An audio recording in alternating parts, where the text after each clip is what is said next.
What I got, you can't buy. It resides between my eyes. Walked through the fire, came out better on the other side. See, life's like a beach if you find the sand. And right now, I feel like 100 grand. You are listening to Inspired Insider with your host, Dr. Jeremy Wise. Dr. Jeremy Weiss here, founder of InspiredInsider.com, where I talk with inspirational entrepreneurs and leaders like the founders of RxBar, P90X, Atari, many more, and how they overcome big challenges in life and business. And our sponsor today is Rise25.com, which I co-founded with my business, John Corcoran, who Jordan is also good friends with. Rise25, we host in-person VIP events and masterminds for top entrepreneurs all over the country. We've hosted them in the past couple of years in Austin, Chicago, Santa Barbara, San Diego, New York, Sonoma, Las Vegas.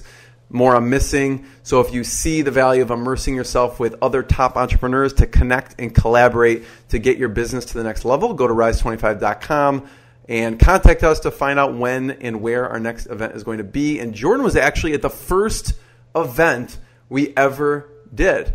And we accomplished, I think, a lot in a 6-hour time period. You remember that? That was a crazy event, man. First of all, thanks for having me on. But yeah, that event, that was crazy. I remember going there and just sitting in this room with a bunch of people that were all awesome and going, this is a really good idea, but I'm getting kind of hungry. But then I don't know what it was. I don't know if we didn't have break time like woven into it, but we had a bunch of cans of like La Croix or LaCroix, as we say in Michigan, but La Croix, those waters. And then like a billion granola bars or nuts or something. I don't know. It's been like 4 years, 5 years. And I remember I was sitting next to the stack of snacks. And pro tip, if you are on a diet, never sit next to the stack of snacks at an event. And I just remember one after the other. I was just housing it. And at the end, everyone's like, we're so hungry. We haven't eaten all day. And I'm like, I'm good. I'm full. I can't do it. I couldn't stuff anything else in here. That was just one of the many glitches of our first event. So. But I want to formally... Hey, at least you had snacks. Yeah, exactly. So I want to formally introduce you, Jordan. Jordan Harbinger is a Wall Street lawyer turned talk show host, social dynamics expert, and entrepreneur. After hosting a top 50 iTunes podcast for over a decade that had nearly 4 million downloads a month, with guests like Shaquille O'Neal, it was all taken away. Except for one thing, actually, Jordan, the relationships, which we're going to talk about, and that was huge. Jordan's interviews can be found on the Jordan Harbinger Show, where he deconstructs the playbooks of the most successful people on earth and shares their strategies and insights with the rest of us. So check it out at jordanharbinger.com. And they are meticulous about creating great content. And so you will find that on the Jordan Harbinger Show. And on the personal side, Jordan speaks 5 languages, traveled through war zones. He's been kidnapped twice. We're probably not going to be talking about that because he's told the story so many times, but it's crazy. And he met his wife because of the podcast. So, Jordan, thank you for joining me. I appreciate it. Thanks for having me on, man. You're always looking out for me, and I appreciate that. You are a living embodiment of someone who practices what they preach as far as the relationship stuff is concerned. So I appreciate that. Well, thank you. John and I will do whatever, whenever we can for you and for your show because of who you are and what you do. So obviously there's a lot of questions around what happened, what are you doing to rebuild, but I wanted to start off about talking about first how Jen is the best, okay, and how she's impacted the business. Yeah. How she's impacted the business because she's helped a lot on a lot of different fronts. And I want to hear too about what she does not like about your interviews and what she does like about your interviews because she helps kind of curate that. So talk to me first about how Jen has impacted the business. Sure. So you're talking about my wife, Jen. Your wife, Jen. Yes. And it's funny that you're bringing that up because she really does impact the business a lot. And I feel like at first I thought this question was a little bit of a joke, but it's true. Having somebody that works really closely with you, whether it's a partner, like your wife or significant other that you live with, or if it's a business partner, having a relationship where someone can give you honest feedback and you're not going to get mad or petty or jealous or annoyed is actually something that I'm not used to having in my business.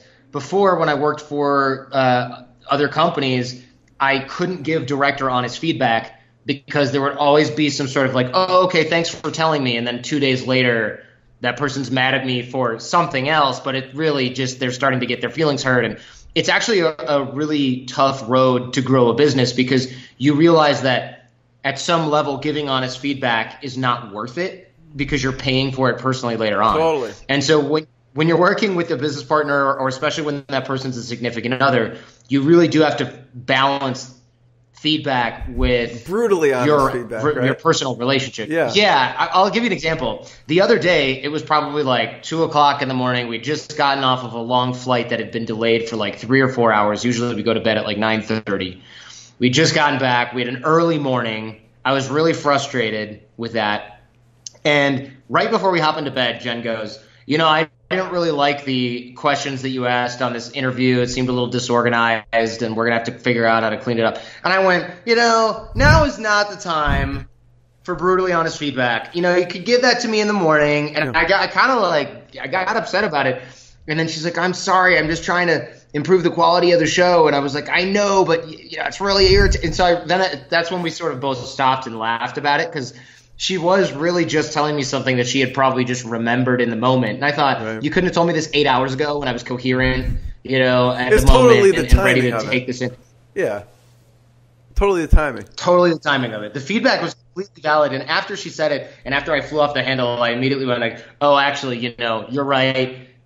This could have been better. We're going to have producer Jason clean it up in post-production as best we can. Thanks for noticing. In the meantime, maybe give me a signal during the show that will help me clean it up. I'll try to keep an eye on it. But having somebody like that who can give you brutally honest feedback, and also you have to play your part in managing the relationship. Because I know a lot of husband-wife pairs that work together. I also know a lot of business partners that work together, and they say they're great for brutally honest feedback, but often they're really not. Right? They say they can do that. They say that's a thing they're both comfortable with, but really they're both kind of walking on eggshells, or at least dancing around certain elephants in the room, because they know that it's not worth getting into a fight over some sensitive subject. Yeah. And that's normal for any relationship, but it can become a problem in a business. And there's no better brutally honest feedback than from your wife. I mean, no one else. I mean, I don't know about no one else, but most people, if I do something, my wife is like on it instantaneously. Like, why are you doing that? Or why do you look like that? Why are you wearing that? But from Jen's, I was listening to another interview that you did, and you had mentioned that she thought the interview you did with John Corcoran was you were too emotional and you should have. And I actually love the one you did with John Corcoran. So, but I'm wondering, what other brutally honest feedback has she given you, either recently or in the past, that has really helped improve it? I don't think anyone else, Jordan, would notice that except for people who are just looking through the fine-tooth comb, because you do meticulously create the research and the content behind this stuff. Yeah, that's true. So what else is she brutally honest feedback? The organization and structure of the interviews themselves, and she loves story-based shows. So she's listening to these true crime shows. She's listening to news shows where they tell stories in a certain way to keep people interested.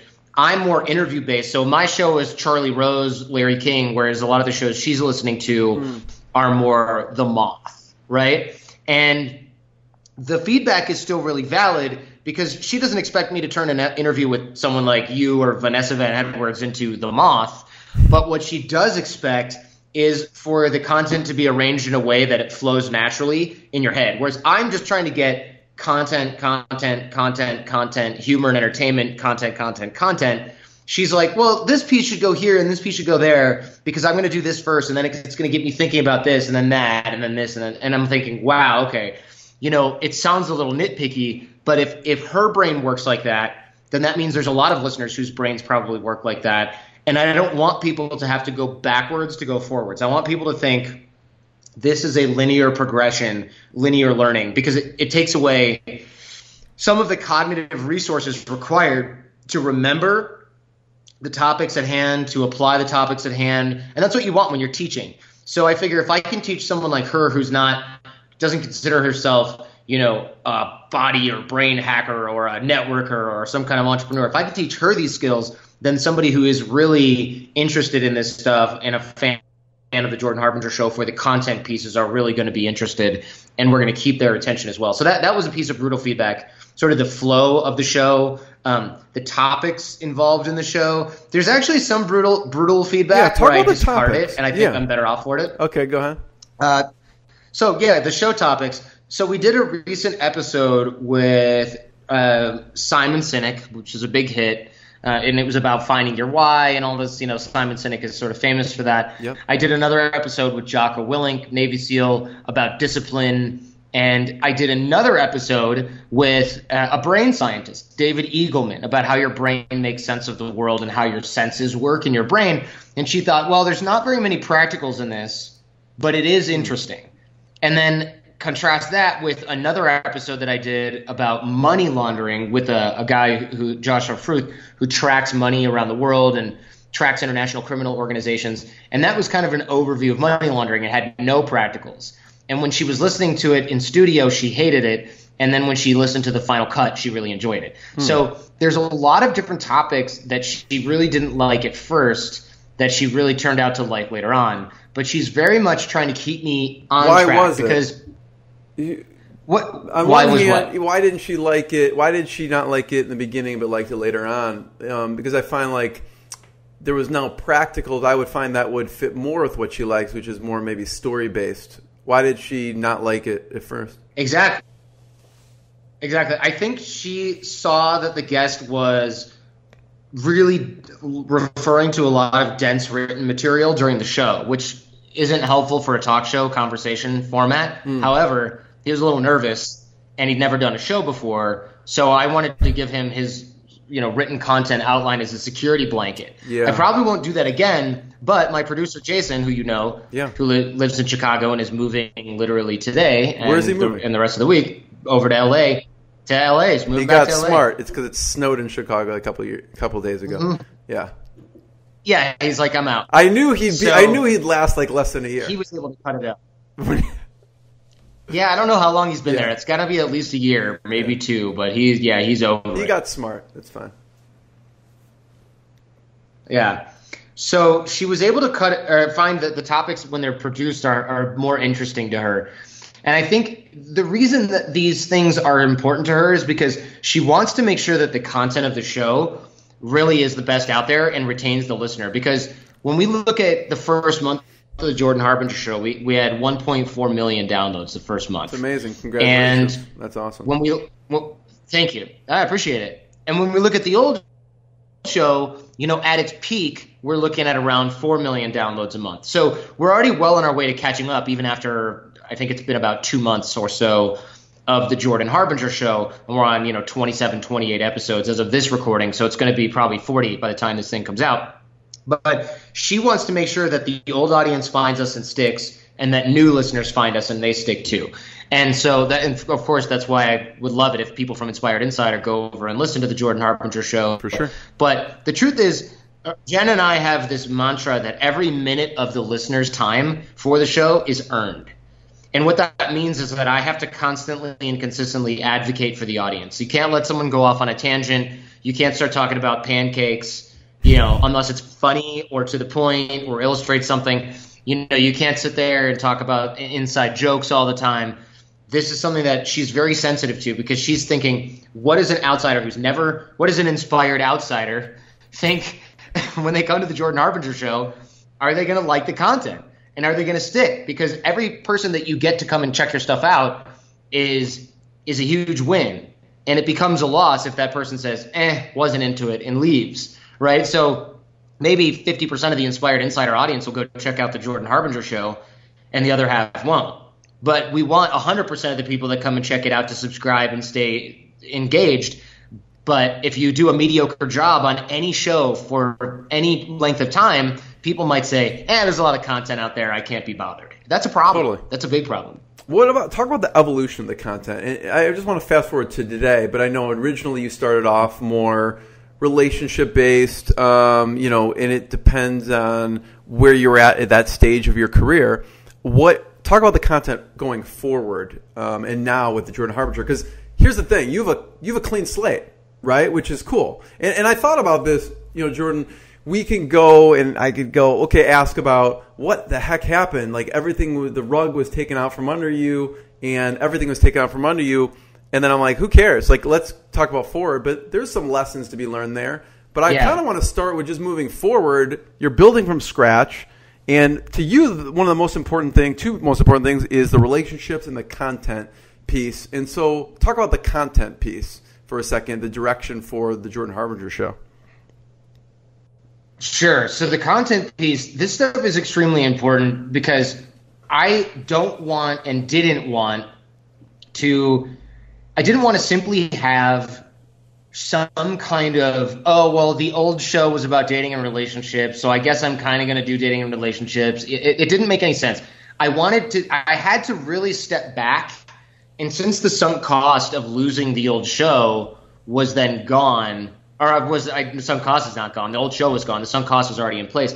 You have to be very cognizant not to just panic and rebuild the same business that you built before with all the faults and all the downsides that you didn't like last time. Yeah. So I was very careful not to simply create the Jordan Harbinger show and go, this is a continuation of this other show that was about dating and relationships that I no longer care about, that I no longer want to be a part of. And that was important to sit down. It was important to sit down with new business partners, new staff, new team, and say, what is it that we want? Going from here's some tips about body language, or here's a person who's a dating coach for online dating. I didn't care as much about those episodes. And so I had to sit down and go, all right, where's the old format been constraining me? Yeah. Where have I wanted to go and not been able to go because of either restrictions from my business partners or the format restrictions, or what type of guests am I able to get now that I couldn't have gotten before because of the weird dating related branding that I had on the old show. The Jordan Harbinger show is named after me, which means I can put anything on there that I want. So what do I really want? Yeah. Not just do I rebuild and how do I rebuild, but what do I rebuild? Do I rebuild something that's going to make me happy for the next 10, 20 years? Yeah. The obvious answer is yes, but sometimes in our haste, if we find the rug has been pulled out from underneath us, sometimes in our haste, we'll simply try to rebuild what we had before. But that's kind of like building a really big tanker ship that's going in the wrong direction and then trying to steer it instead of building the ship in the first place aimed in the direction that you want to go. Does that make sense? Totally. And I think it's valuable. I mean, this happened, maybe it was or wasn't like the best thing you felt was the best thing at the time, but I feel like anyone should be doing this in their current business every year, every 6 months, every 4 months, just evaluating, a clean slate. What should I be doing going forward? You know what I mean? Yours just happen to be an extreme example of that. So what do you do? So you're strategizing on, as you're trying to frantically build the business, what do you do as far as the content goes? Because that's the foundation, right? Sure. So I realized that some of the most popular content that I had of the old show were things that were off topic, so to speak, but that I was personally very interested in. So some of my first episodes, one was from a crisis management leader. So with the whole sort of Me Too thing going on, kids eating Tide Pods, I found that my friend Rob Weinhold, who was a really great crisis manager for CEOs. This is the guy that people call when it's like, okay, there's a tape of this thing that happened 5 years ago, and it's going to come out because the guy's blackmailing me. They call Rob Weinhold. So he talked about crisis management and how you can turn yourself around from in a crisis in a business. I also did a deep dive on learning to cope with instability because I was in the middle of instability, and I was seeing a lot of entrepreneur buddies that had gone through the same thing. I had therapist friends help me with this problem. I had doctors and I had other people that had been through extreme circumstances giving me advice. And I thought I should do a show on this because I'm in it right now. And there's a lot of people going through stuff like this right now. So I did a deep dive on that instability. And then, of course, we had our Simon Sinek episode. I had an episode on preventing cognitive decline using specific types of foods. That was done by my buddy who's a science writer. I did an episode with Dan Heath, Chip and Dan Heath, on how to create moments in a business that are why certain experiences have extraordinary impact both inside and outside businesses. And like I said earlier, I did an episode with Jocko on discipline, an episode with a cognitive scientist on influence and how it works in the brain. And I've recently had that money laundering episode, and the episode that came out today How to spot a psychopath. Yeah, exactly. How to spot a psychopath. And this is from James Fallon, who's a professor of psychiatry and human behavior at the University of California. And the reason he got interested in psychopathy was because he was testing brain scans of people that had other cognitive disorders. And he goes, oh, look, there's a psychopath in this batch. And he goes, wait a minute, this batch is the control group of people in my family and friends circle. I want to find out who this person is because I don't know any psychopaths, and we might have to be careful or at least give this person a heads up. So I don't know what the word is. He made it de-anonymized this particular subject, and it turned out to be himself. Wow. It That's crazy. Yeah. We got to contact the psychopath, he starts the show, and his own phone rings. I know, right? Yeah, exactly. So we start the show by looking at some of his past behavior and going, now it all makes sense. And so he's looking at his life retrospectively and going, that's why this thing happened. This is why this relationship is the way it is. This is why these people at work view me in this way. This is why I view these sort of emotional connections in a way that makes me feel like an alien, etc. Because the whole time, this brain scientist who studied everything from psychopathy to dementia has found that he himself was a psychopath. And so it led to some really interesting theories about psychopathy and how societal factors are what bring out the negative elements of psychopathy and sociopathy. And that might sound like a far cry from business or leadership or practical episodes about body language and discipline, but it really isn't, because we turn it into an episode about how to spot potentially a psychopath in your life before they can do harm. Or are you spotting somebody who's a psychopath but actually not dangerous? And we go through those different archetypes and what to look for. And so that episode was freaking fascinating. So the point of this is that the reason I'm looking at this content, it might sound to some people like, wow, there's just this crazy diversity of episodes. There's no running theme, but there is. Every episode, in sort of the mission of what we have here, every episode, of course, we study the thoughts, actions, habits of brilliant people, and we teach things to the audience. So we take the wisdom from the guest and apply it to the audience. We take the guest's superpowers and deliver it to the listening audience. So it's not about the guest. It's about what the guest can teach the listener.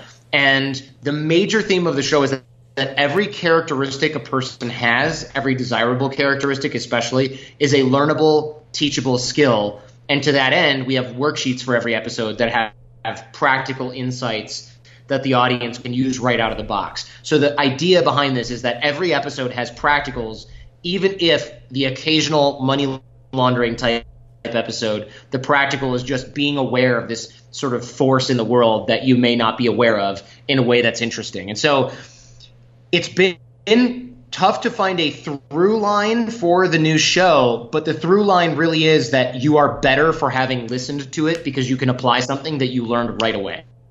Yeah. Who's on your hit list that you want to have on? So, good question. I actually have that open right now. Let me shift to that tab. So if anyone's listening. So I have Senator Barbara Boxer coming on the show pretty soon.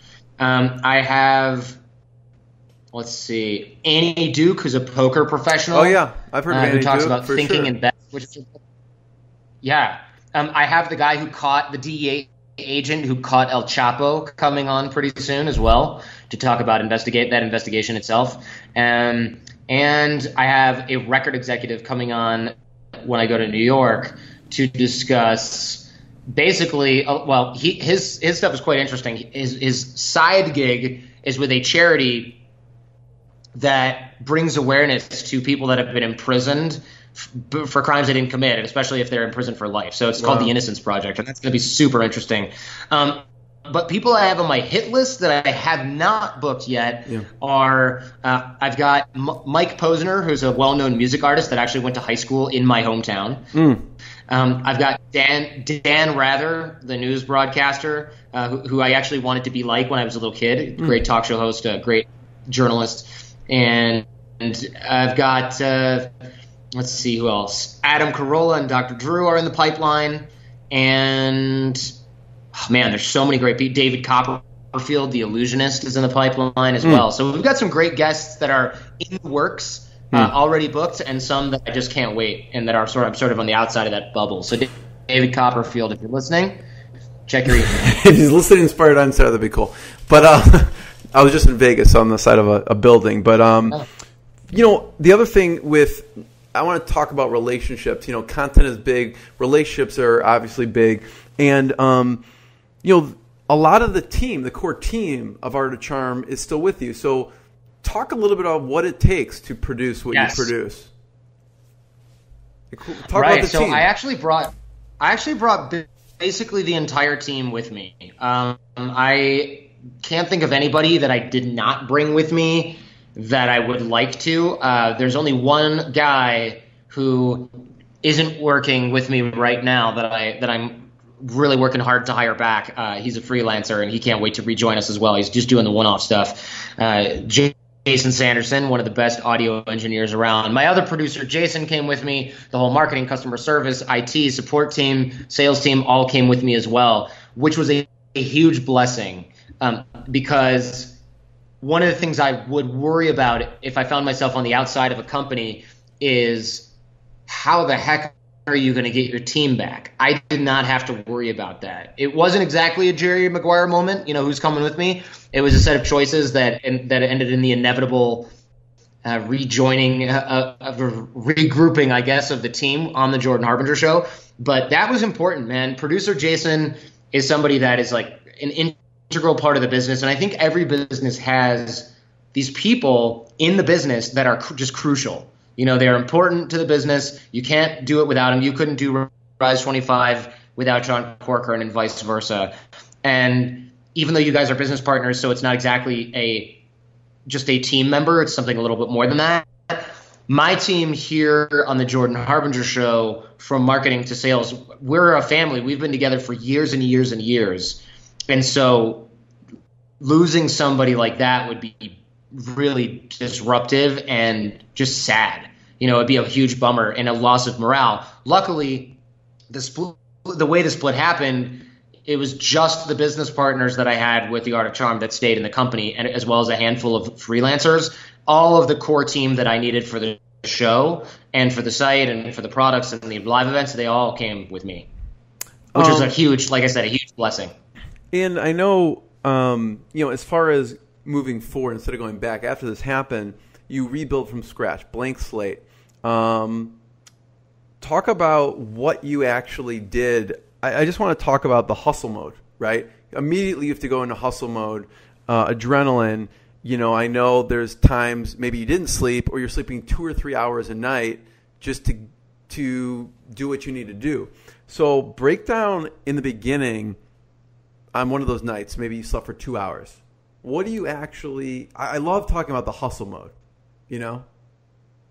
What were you doing in that grind? This year and likely next year are going to be 99% hustle mode, at least the next 18 months. So what's going on is the first thing I did was cry, right? And the second thing I did was cry some more. Was make a huge spreadsheet. Yeah, cry a little bit more, regroup, wash my face, and get back to work. Yeah. What I did after that was I made a huge spreadsheet with my wife, Jen, of all of my friends, starting from close friends, going to sort of outer circles, and then on the outer sort of periphery, people that I could reach out to anytime, some close friends, some less close, but that I knew would be of help no matter what. And I ended up with literally hundreds of people. And this took a couple of hours to do because it was like bang, bang, bang, bang. And the list is just continually growing because I go, oh, right, this person that I met at that conference a while ago, they're interested in helping. Or you'll make an introduction to somebody, I'll add them to the list and reach out to them. So I started reach out to these people and send them emails and messages saying, hey, look, I left the Art of Charm. Actually, starting the Jordan Harbinger show could really use help spreading the word. It's a really complex situation. It's really stressful. Any ideas that you have, I'm open to. I'm also open to the idea of just catching up. And a lot of people are like, sure, man, if you want to vent or something, cool, not a big deal. Otherwise, I have, A, B, C, D idea. And then other people who host podcasts and things like that or do video shows were like, here, come on my show or talk about this or come on my YouTube channel.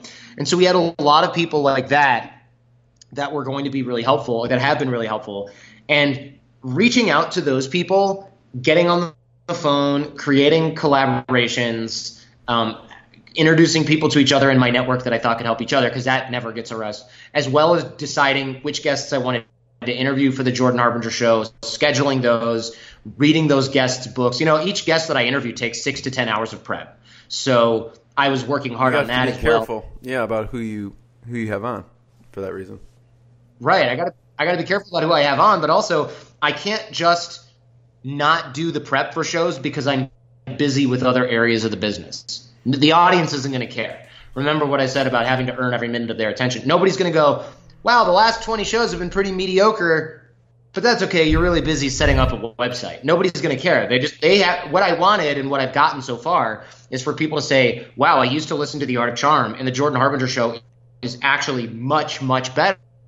I can hear it in your voice. I can see it in the guests. I can see the preparation has even improved. The process has improved. The audio quality has improved. The website's better. There's all kinds of things that have improved with the Jordan Harbinger show that I had to work really hard to get done, all while creating a new website, creating a new product, creating live training, training my customer service team, training my sales team, training my business partner and myself to get the new business off the ground, new branding, new website. I mean, these are things you have to do, and these are things you have to do in addition to the performance element of creating a great interview and a great show. You can't just, like I said, there's no excuse in the mind of the consumer or the audience that says, hey, look, Jordan half-assed this one because he's busy with other things. That can't happen. So I just had to do twice as much work.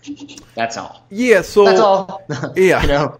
More than twice as much, but in the hustle mode, you started off, you made a list of people, but one of the things that I found very interesting is, and not everyone does it, is when you went to reach out, you were very vulnerable. You were very vulnerable with just saying the what was going on with the situation and your thought and emotion around it. I don't know if everyone would be that open about what was going on. They may have said, I'm transitioning. You could have framed it a lot of different ways, and you chose just to let it all air. Was that tough to do, or just I'm just going to lay it all out there when you decide to reach out to people? I'm sorry. Can you repeat that? It broke up a little bit. I was saying, when you went to reach out to people, you were really vulnerable. You were really honest with what was going on. Was that difficult? Because you could have framed it as, I'm kind of transitioning. It just didn't work out. I'm kind of transitioning this new thing, instead of telling people really what happened, which, it's almost like the rug was lifted up under you. So talk about your decision to be really vulnerable with what happened. Yeah, this was really tough for me because I actually wasn't sure that I should say anything about leaving the Art of Charm, but there was a lot of, you don't want to leave the narrative up to one side. And the narrative on one side was, this is an amicable split, everything's fine. And I thought, okay, that's fine for now, as long as we work out the deal that we had negotiated for that amicable split in December. And that isn't what happened. And I thought, I'm going to get a lot of support if I can tell people, look, we were terminated. The whole team was terminated. This wasn't my idea. This is not an amicable split. And if I just say, I'm leaving to start my own thing, people will say, well, he's got a ton of resources. He's got a whole team. He's got a bunch of people behind him. He'll be fine. This is a choice. He was ready for this leap.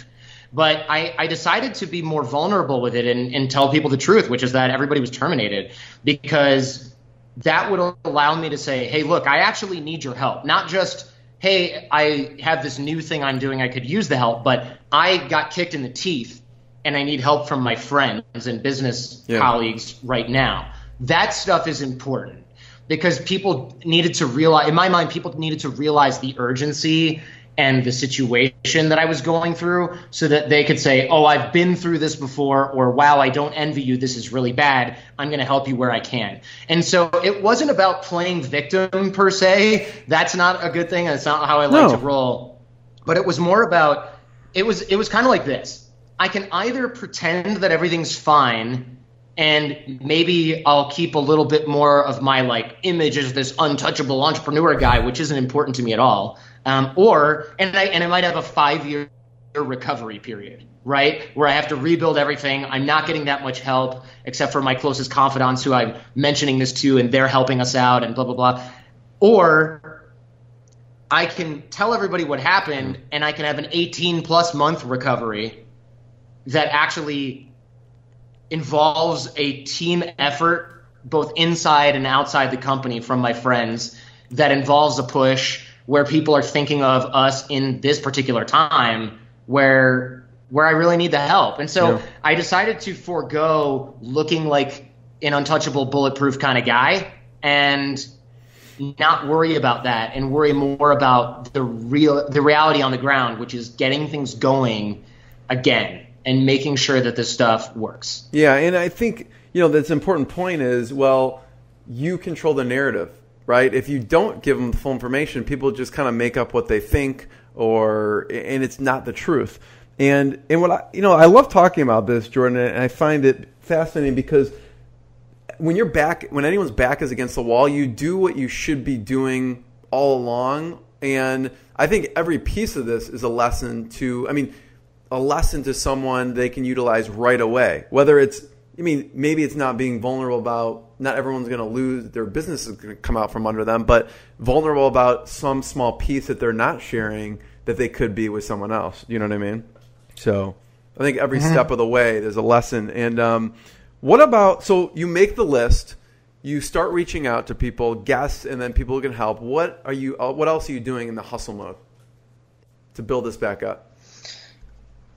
What else am I doing in the hustle mode? I'm reaching out to a bunch of folks and friends for help. I'm reaching out to potential guests for the show. I'm reaching out to attorneys and making sure that everything is set up on the ground in the proper way. I'm also rebuilding infrastructure. You have to set up a new YouTube channel. You have to set up new business entities, bank accounts. You have to set up new social media and get that going because that's just a pure function of time. If you're not going to spend $1 million on ads for Instagram, you've got to start a new Instagram. I had to start that separately. I had to start a new Twitter because I'd been using the Art of Charm Twitter, and now I'm at Jordan Harbinger on Twitter and Instagram. I had to start those. So I had to give that to my new fans so they could engage with me. Also, surprisingly enough, and a lot of people think this isn't a big deal, but it is, in my opinion, that there are – I answered a lot of my fan mail and my email coming in from people because I don't want people to think that I'm inaccessible just because I'm busy starting a new business. And I don't want people to think that there's some barrier between me and them. I want to be more accessible to my fans and listeners. I want to become more conversational on social media. So I had to make sure that was all in a row. So there's just an endless amount of work. I also I think when people get really busy with stuff, they decide, okay, I can only do what's crucial right now. And I agree with that sentiment. But I've seen people whose businesses hit hard times and they say, I've got to cancel all my speaking gigs because I'm too stressed or I'm not rested, or I need to cancel all these meetings with potential business opportunities.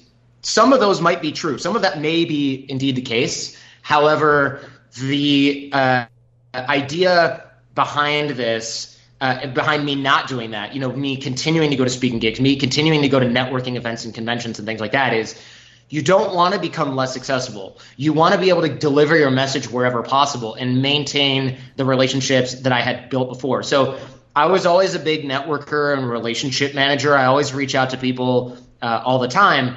Now's not the time to crawl in the hole and say, I'm too busy for this. Now's the time to go out there and get everything going, in your business, and making darn sure that you see every single person that you think you can help, that can help you, that you're friends with. You got to make sure that you see every single thing.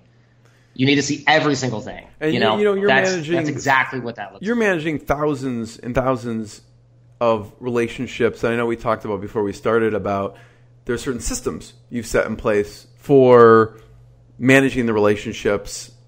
Can you talk a little bit about some of those systems, what you use? Sure. So which systems, you mean like the software and yeah, things like that I use? Exactly, yeah. It could be software, or it could just be a system of, every Tuesday I, text these people or something like that. Oh, definitely. Sure. So you and I are both fans of Contactually. Every Monday I set aside an hour or so to go through my dashboard in Contactually and reach out to the people who are in the different buckets. So I have 90-day buckets, 45-day buckets, show guest buckets, things like that. I also have this practice that I do every day, which is I scroll down in my texts to the bottom of my phone, and those people at the bottom of your phone in the texts program are people that you haven't talked to in 2 years, right? They're just old text threads from something a million years ago. I will actually go through and text those people and say, hey, it's been a long time. It's been a minute. What are you up to? No rush on the response. I know you're really busy. Haven't spoken to you in a long time. By the way, this is Jordan Harbinger.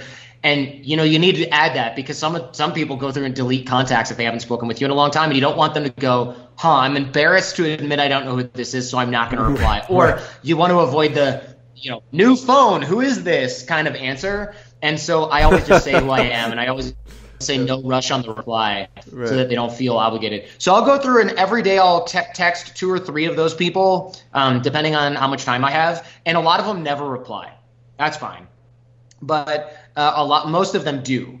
And so you start these conversations with people who go, oh my God, I haven't heard from you in a long time. And I even text the people whose numbers aren't saved, because I'll look through the thread and I'll go, oh, this is some person who went out to lunch with me and a group of other people, and they replied in the group thread yeah, we're going to Cafe Gratitude, see you all at 1. And I realize, I haven't saved this person's number. And I'll just send a quick text hey, it's been a while since Cafe Gratitude. How you doing? Hope everything's great. I don't ask them for anything. It's just a basic sort of re-engagement strategy that requires very little time, yields these great responses. And I also do something called Gmail Roulette.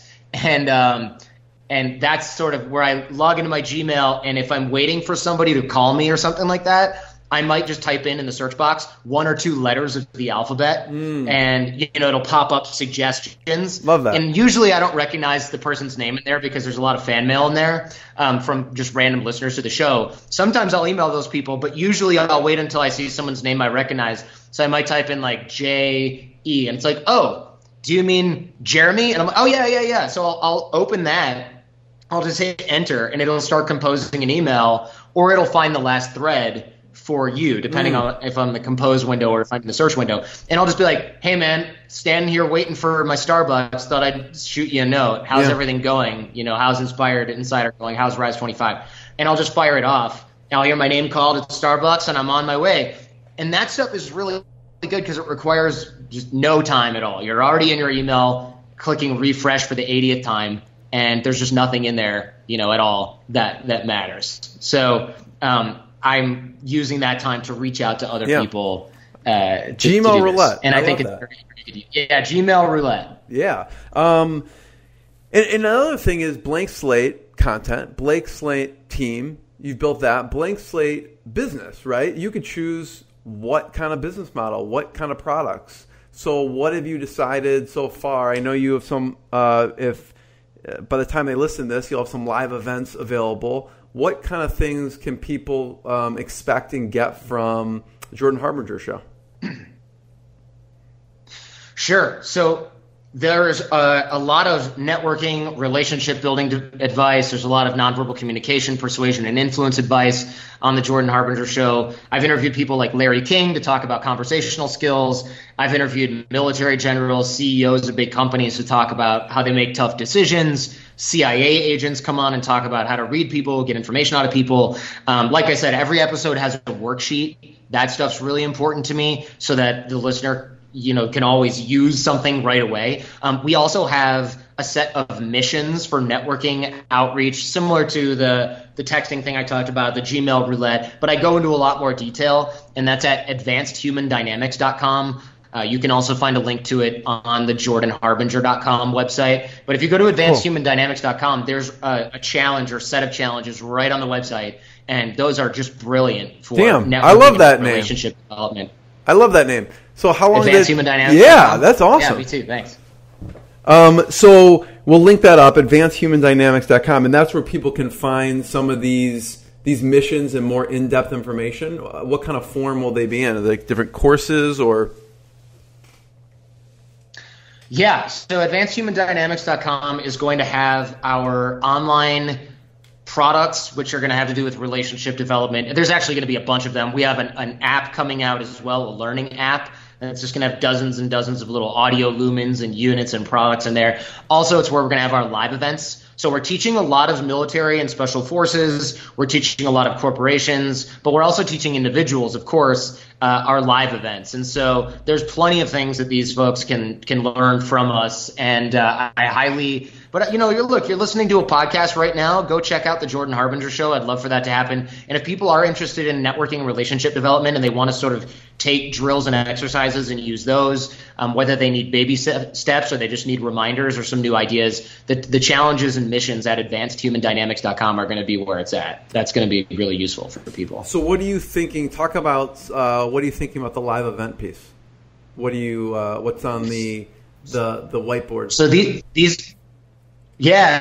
are workshops. They're going to be starting in July and August of this year. These are workshops where we take there's a lot of drills, exercises, of course. It's a lot less sit down and take notes and a lot more hands-on. So we're keeping the groups relatively small, although the military and some of these corporations that we're teaching, that's not an option. So we have to scale for them. But when individuals come through, we really do teach verbal and nonverbal communication, networking and relationship development, persuasion, influence, and things like that are highly useful, highly prized in the personal and professional spheres. And I'm excited for it because I've run a lot of workshops like this in the past, and now I get to finally own the company that is doing this, and I think it's going to be really fun. So how did you meet Rob, who we were talking a little bit about before we started? Yeah. And what's Rob's role? Rob is a head of marketing, and he's doing marketing and sales for almost 20 years, probably longer if you count businesses he's had where he wasn't the head of marketing and sales. And he's got a distributed team all over the world that I've been working with for a while. And I met him, of course, through a connection, through a relationship that he originally didn't want to work with us. And we had convinced him to work with us. Now he's a really close friend of mine. He didn't want to, he just had too many opportunities on the table at the time. He had just had way too many opportunities on the table. And he also didn't like some of the past branding that we had. But him and I started to get along really well over the past few years. And so now him and I are finally starting something from scratch instead of working around other companies or other sort of groups and projects that have already been in existence before. So it's exciting because I get to finally start something from scratch, from the ground up, with somebody who knows what they're doing, which is an opportunity that I don't think I've ever had before. So it wasn't too much of a convincing because that other branding and stuff was non-existent, or did it take some convincing because of the other opportunities on the table? It took some convincing because of the other opportunities on the table. Now, though, this time around, he was very keen on starting something with me because we've been close friends for so long. So that's the power of the network, man. You get to know somebody and you don't even work with them, but you're bouncing around, hanging out with them, having a beer here and there, helping them find business for their own separate enterprise. And then they eventually say, hey, look, let's do something together. And you go, sure, why not? You happen to fit perfectly well with what I'm trying to do. And that's really exciting for me. A lot of people think, what? You just got so burned by your former business partners. This doesn't make any sense. Why would you ever get a partner again? And I want to emphasize, you can't do everything yourself. And so you shouldn't seek to do that. You should seek to work with great people. You should seek to protect yourself in business. But it's kind of like people who date and then go through a breakup and say, I'm never dating again. We all kind of know that's not the answer, right? We all know that that's not the reason. That's not the answer to how you do this. So you have to pick the right partners. You have to pick people who are fair, just, hardworking, interested in what you're doing. But you want to make dang sure that you're not just isolating yourself and trying to do it all on your own, because it'll be too hard. You won't have anybody to lean on. And look, you can do certain things only on your own. That's fine. And you always should have things that you own outright. But the idea that you should never work with anyone else, trust me, if there's anyone who's going to take a lesson like that away from recent events, it's me. But I really don't think so. I really believe in the power of working with great people, and I don't think that there's any experience that should sour you on that. Yeah, totally. Yeah, that's a good analogy. You're never going to date again. But the present piece, it's amazing what you've done in a short period of time, and you'll continue to just have the exponential growth. But I want to talk a little about the past, and I don't like.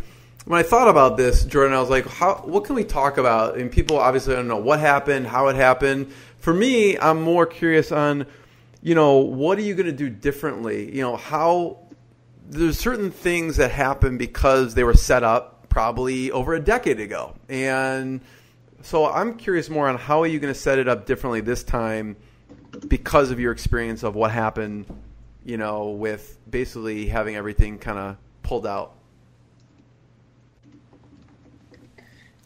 So the way that I'm structuring things this time, I'm owning a lot of the IP that I create outright, like the show feed. I manage the team directly for the projects that I control.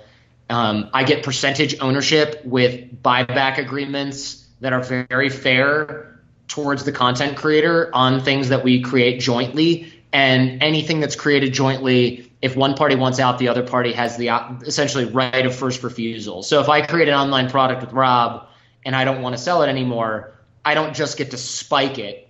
I have to agree with him that he will pay me out over time, and or buy me out for a lump sum. Because what happens in other companies often is you create something jointly, you both own it, which means that if one party is disgruntled, the thing is just vapor. No one can use it. It's just wasted. And so this ends up being more fair because somebody can buy the other party out and continue to sell that product or run that event, or you get paid a royalty. And that works great for products where one party does not have to continue doing the work because it's already been created. For live events and things like that, obviously, if one party no longer wants to run that event, they no longer have to do the work. So the other party can continue to market that event, but they're not going to force me to go and teach it if I don't want to teach it. So that problem sort of solves itself. So branding wise, those things are owned jointly. But again, the other party has a right of first refusal, has a right to buy the other party out. And you have to really think of things like that because you don't want waste. It's really a shame when you see something that took a year to create just end up not being used anymore, or somebody else taking it over and not doing a good job with it is always a problem. So, sometimes there's always the inevitability, or I should say the possible outcome that something will happen in the future that's going to change the course of the business. All we can do is hope that it's not a downward, uncontrollable spiral. But that's why you diversify income streams, which is another thing that I'm doing. Speaking, the podcast, the advertising revenue, teaching, online products, all of those things under different umbrellas, so that if something does happen to one, you're not out in the cold saying, how do I deal with this? And that's extremely important to me. Probably your background as a lawyer helps a little bit, right? Yeah, that helps a little bit. But, a lot of times being an attorney, you can draft a contract, you can read a contract, but it doesn't mean you're going to go sue someone because it's free. There's still got to hire litigators, still got to expend resources doing it. So I want people to know that, you think, oh, I'm an attorney, this isn't going to happen, or I'm doing a business partnership with an attorney, we're all good. If anybody tries to do anything, you're never going to be quite bulletproof. Yeah. So, Jordan, anything else? Some of those things, I'd rather, that's why I like you talking moving forward as a part of what things you're implementing, and as opposed to kind of all the crap that happened. It probably had been coming to a head, but moving forward to what's going on with the LA Weekly. Tell me about that.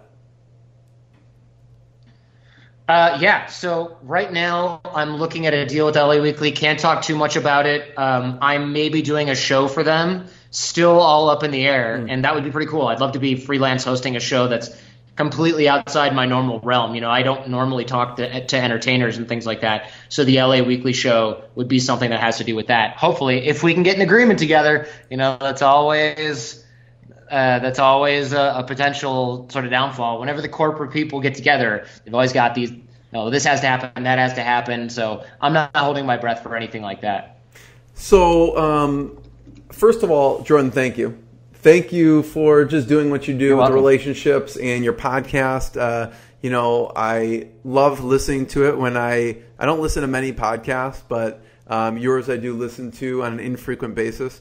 Especially when it has the word psychopath in the title, then I'm compelled to listen to it.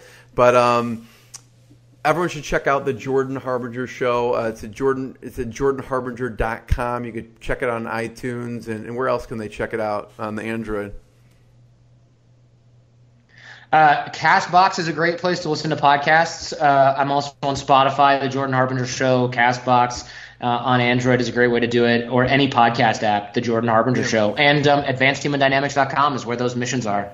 So before we end, I always like to ask Jordan, since it's Inspired Insider, I always like to know kind of the low moment and how you push through. And at this point, what's been like a proud moment, milestone?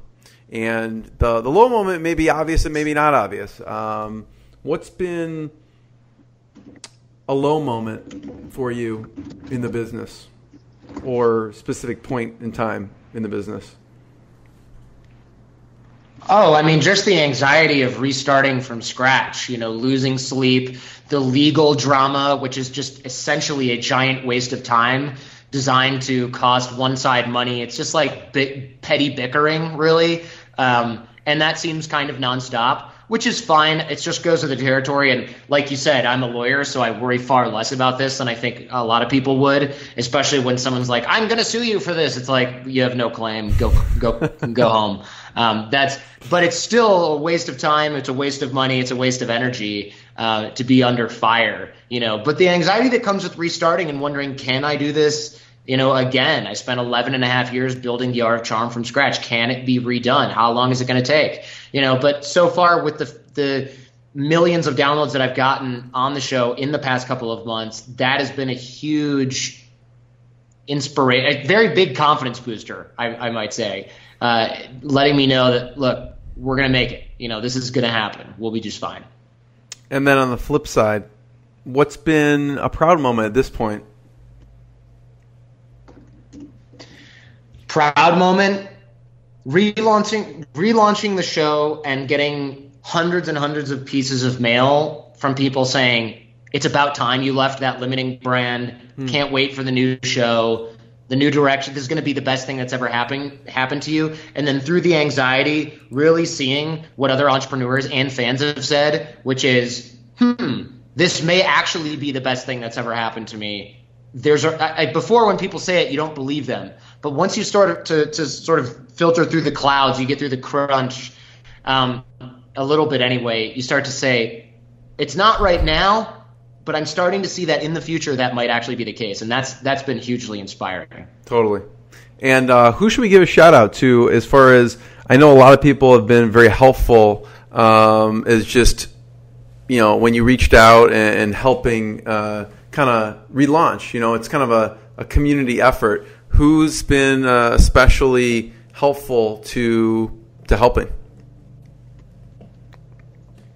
You have, of course. I didn't John say that Corcoran, to mention me, but yeah. Yeah, of course. Has been really helpful. Hal Elrod, Vanessa Van Edwards has been super helpful. People know who that is. My friend Margot Aaron, Garrett Gunderson, Dan Martell, John Levy, my friend Gabriel Mizrahi. Man, I have a list of just hundreds of people. Thousands. Norm Pattis, of course, at Podcast One. There's just been so many people. And of course, all the listeners of the Jordan Harbinger Show have been super interesting to hear from, because a lot of them are very excited about this next chapter. It almost seems like I'm the person that's like the least excited about it somehow, because I'm in the thick of it. Everybody else is more excited for me than I am. That's great. So I think that's kind of funny. Well, thanks, Jordan. Everyone check out jordanharbinger.com and his podcast, The Jordan Harbinger Show. Jordan being the first one. Thank you so much. I appreciate it. Thank you, Jeremy. I appreciate it, man. What I got, you can't buy. It resides between my eyes. Walked through the fire, came out better on the other side. See, life's like a beach if you find the sailing right now. I'm feeling like 100 grand.